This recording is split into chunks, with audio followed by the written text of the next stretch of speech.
24వ తేదీ ఆదివారం ఉదయం కాపు సద్భావన సంఘం ఆధ్వర్యంలో శుభం కాపు కళ్యాణ మండపంలో ఆత్మీయ కాపు సమారాధన కార్యక్రమాన్ని నిర్వహిస్తున్నట్లు ఆంధ్ర కాపు సద్భావన సంఘం అధ్యక్షులు వాసిరెడ్డి యేసుదాసు తెలిపారు. కాకినాడలో ఏర్పాటు చేసిన మీడియా సమావేశంలో వాసిరెడ్డి యేసుదాసు మాట్లాడుతూ కార్తీక మాసంలో జరగాల్సిన ఆత్మీయ సమారాధన కార్యక్రమం తుఫాన్ కారణంగా వాయిదా పడిందని, దానిని తిరిగి ఈ నెల 24వ తేదీన జరిపిస్తున్నట్లు వెల్లడించారు.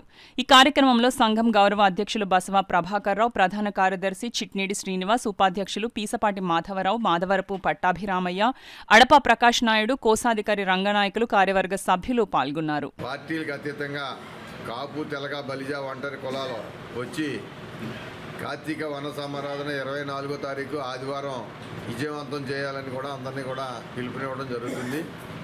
ఈరోజే పెద్దలందరూ కూడా మాట్లాడి ఇది ఆనవాయితీగా పెట్టుకుని వన సమారాధన, కార్తీక మాసం అన్నది లేకుండా వన సమారాధన అని చెప్పి పెట్టడం జరుగుతుందని చెప్పి సందర్భంగా తెలియజేస్తూ మహిళలు, పిల్లలు, విద్యావంతులు, యువకులు అందరూ అన్ని పార్టీల్లో ఉన్న పెద్దలు వచ్చి ఈ కార్యక్రమాన్ని విజయవంతం చేయాలని కోరి ప్రార్థిస్తున్నామని చెప్పి సందర్భంగా తెలియజేస్తూ యథాతథిగా 9 గంటలకు పూజ కార్యక్రమం జరుగుతుంది, 10 గంటలకు ప్రసాదం కార్యక్రమం, 11 గంటలకు భోజనాలు, 5 గంటల దాకా కూడా ఆటలు పాటలు, మ్యూజిక్ సైరు, అదేవిధంగా ఇంకా రకరకాలుగా మహిళలందరికీ కూడా హౌసీ ఇవన్నీ కూడా ఉంటాయి. కనుక సాయంత్రం 6 గంటల దాకా ప్రోగ్రాం ఉంటుంది, విజయవంతం చేయవలసిందిగా కోరుతున్నాం. డిసెంబర్ 10 ఏదైతే మనం కార్తీక వన సమారాధన అని మనం నిర్ణయించుకున్నామో దానికి తుఫాను కారణంగా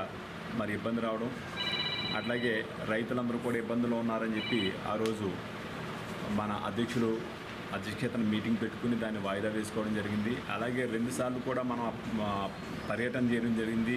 ఆ సభాస్థలం అంతా బాగుందా లేదా అని చెప్పి మళ్ళీ తదుపరి మనం నిన్న మీటింగ్, ఈరోజు మీటింగు కూడా సభ్యులు అలాగే ఇతర మన పెద్దలందరూ కూడా మరి ఇది నిర్వహించి తీరాలి, 2023 సంవత్సరం మనం అందరం నిర్వహించుకోవాలి అని చెప్పి తీర్మానించడం జరిగింది.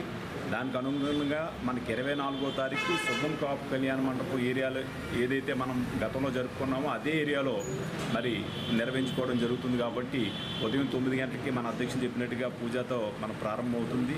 పెద్దలందరూ కూడా, మేధావులందరూ కూడా మరి హాజరై దీన్ని జయప్రదం చేయాలని చెప్పి కోరుతా ఉన్నాం.